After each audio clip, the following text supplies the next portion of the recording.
So in this video we will see the investigation of CML. CML is a myeloproliferative disorder. तो सबसे पहला step है history taking. तो history taking में जो पेशेंट होगा वो वीक होगा, वेट लॉस होगा, ठीक है. इसके अलावा एनोरेक्सिया होगा पेशेंट को, ठीक है. So these will be the history of the patient. Weakness will be there, weight loss will be there, anorexia will be there, ठीक है. उसके बाद we will do certain examination, physical examination, laboratory examination, imaging techniques. See the first step is clinical evaluation. So history में हमें weight loss मिलेगा, fatigue मिलेगा, because इसमें anaemia होता है. CML में अनीमिया होता है तो इसके कारण फटीग मिलता है.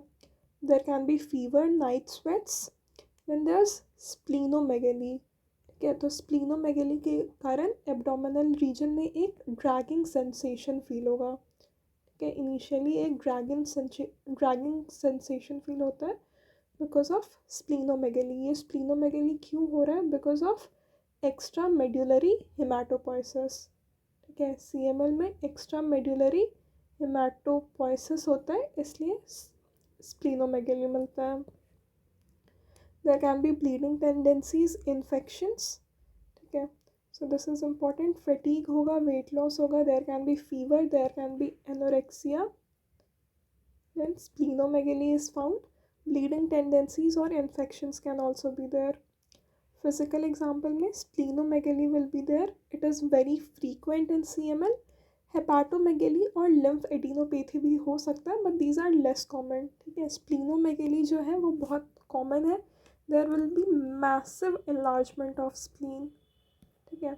और हेपाटोमेगेली और लिम्फ एडिनोपैथी ये भी होता है, बट ये उतना फ्रीक्वेंट नहीं है, ठीक है. तो पहले क्लिनिकल हिस्ट्री हो गया. क्लिनिकल हिस्ट्री में फटीग, वेट लॉस, फीवर, ठीक है. फिर फिजिकल एग्जामिनेशन में स्प्लीनोमेगेली कॉमन है, हेपाटोमेगेली, लिम्फ एडिनोपैथी भी मिल सकता है. लैबोरेटरी इन्वेस्टिगेशंस में first we will do CBC, that is complete blood count, ठीक है. तो इसमें ल्यूकोसाइटोसिस मिलेगा. जो WBCs है they are more than 1 lakh per microlitre, ठीक है. There is extreme elevation and WBC count, they are more than 1 lakh per microlitre, ठीक है. और इसमें मेनली क्या होंगे? ये WBCs में मेनली न्यूट्रोफिल्स होंगे, ठीक है.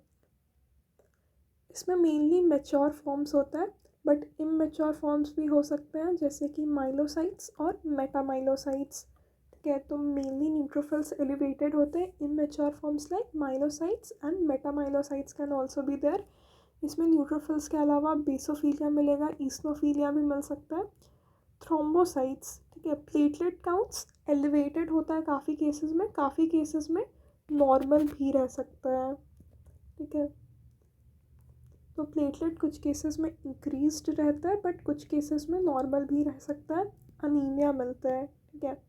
Normocytic, normochromic anaemia. So WBC will be more than 1 lakh per microlitre. Mainly neutrophils होंगे, but there can be immature forms like myelocytes and metamyelocytes. CML है तो M है तो माइलोसाइट या मेटामाइलोसाइट्स होंगे. बेसोफिल्स भी होते हैं, ईस्नोफिल्स भी होते हैं. बेसिकली जो ग्रैनुलर सेल्स है वो ज़्यादा होते हैं, ठीक है. फिर प्लेटलेट्स एलिवेटेड होता है जनरली, बट कुछ केसेस में नॉर्मल भी हो सकता है. अनीमिया मिलता है किस टाइप का? नॉर्मोसाइटिक और normochromic. Then interpretation. The hallmark of CML is extreme leukocytosis that is greater than 1 lakh per microliter. So there will be a left shift, meaning immature granulocytes are present, ठीक है. Granulocytes में neutrophils हो गया, ईस्नोफिल्स हो गया, बैसोफिल्स हो गया. तो ये तीनों मिलता है CML में. Peripheral blood smear. There will be presence of immature granulocytes, myelocytes, metamyelocytes, promyelocytes, ठीक है. सो माइलोसाइट्स, मेटामाइलोसाइट्स, प्रोमाइलोसाइट्स. CML है तो M से रिलेटेड सारे मिलेंगे. माइलोसाइट्स, मेटामाइलोसाइट्स और प्रोमाइलोसाइट्स. और बेसोफिल्स और ईस्नोफिल्स पे मिलता है. सो CBC is very helpful. Then bone marrow aspiration and biopsy. Bone marrow जो है वो हाइपर सेल्यूलर हो जाता है, ठीक है। There is hypercellular bone marrow, myeloid hyperplasia will dominate, ठीक है। माइलॉइड ज़्यादा होगा, एरिथ्रॉइड कम हो जाता है। There will be reduced fat spaces, अगर हाइपर सेल्यूलरिटी है तो जो फैट होगा वो कम हो जाएगा। मेगा कैरियोसाइट्स भी मिल सकते हैं एंड इंक्रीज ग्रैन्युलोसाइटिक प्रिकर्सर्स, ठीक है। तो बोन मैरो हाइपर सेल्यूलर होगा, ठीक है, फैट कम हो जाएगा, मेगा कैरियोसाइट्स भी मिल सकते हैं और जो ग्रैन्युलोसाइटिक प्रिकर्सर्स है वो ज़्यादा होता है। So interpretation confirms myeloid hyperplasia and chronic phase features. Then cytogenic testing में Philadelphia chromosome मिलता है. Philadelphia chromosome is the translocation between 9 and 22. 9 and 22 chromosome के बीच में ट्रांसलोकेशन के कारण फिलाडेल्फिया क्रोमोसोम मिलता है, ठीक है। Q34, Q12. Remember at least this translocation between 9 and 22. It results in Philadelphia chromosome, ठीक है। तो फिलाडेल्फिया क्रोमोसोम को हम कैसे डिटेक्ट कर सकते हैं, या तो कैरियोटाइपिंग से, या फ्लोरेसेंस इन सीटो हाइब्रिडाइजेशन से, या polymerase chain reaction for PCR ABL fusion gene. तो साइटोजेनिक टेस्टिंग में क्या देखते हैं, फिलाडेल्फिया क्रोमोसोम देखेंगे, इसको हम कैसे डिटेक्ट कर सकते हैं, या तो कैरियोटाइपिक से, या फ्लोरेसेंस इन सीटो हाइब्रिडाइजेशन, या PCR for BCR ABL fusion gene. Philadelphia chromosome या BCR ABL gene confirms the diagnosis of CML. Molecular studies quantitative PCR कर सकते हैं, ठीक है, that will measure the BCR ABL one transcript level. It is used for diagnosis, monitoring response to therapy and detecting the minimal residual disease. Additional test में LDH जो है वो elevated होगा because of high cell turnover, uric acid भी elevated होगा because of increase nucleic acid breakdown, vitamin B12 is also elevated, ठीक है। तो एडिशनल टेस्ट ये उतना इंपॉर्टेंट नहीं है, बट LDH एलिवेटेड रहेगा, यूरिक एसिड एलिवेटेड रहेगा, विटामिन B12 भी एलिवेटेड रहेगा।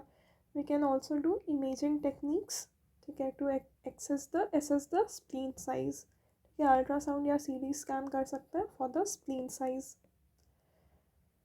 देन फेजेस ऑफ CML के 3 फेज होते हैं, ठीक है। तो इसमें भी जो लैबोरेटरी फाइंडिंग्स है वो अलग अलग होगा। जैसे 3 फेजेस कौन कौन सा है, पहला फेज जो है दैट इज़ क्रॉनिक फेज, ठीक है, या स्टेबल फेज। दूसरा phase accelerated phase, and then blast phase और ब्लास्ट क्राइसिस, ठीक है।